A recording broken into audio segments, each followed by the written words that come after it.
жылыга ушул азыр федерация менен сүйлөшүп атабыз. Ар бир майрам сайын жакшынакай кылып өткөрөлү депчи.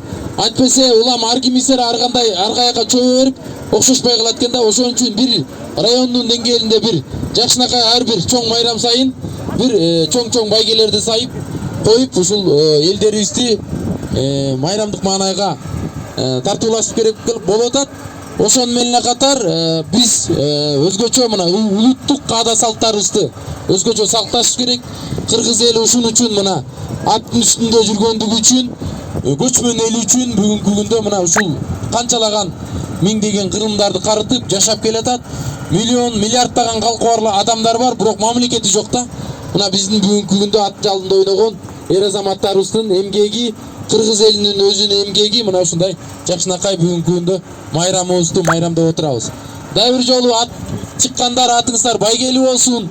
Ат чапкандар азайып баратат. Көбөйүңүздөр, колдон келишинче ушул мыкты аттарды чыгарып, Кочкор районун дүйнөгө, республикага таныткандай бололу. Дагы бир жолу майрамыңыздар менен, майрамыңыздар кут болсун. Жеңишиңиздер кут болсун.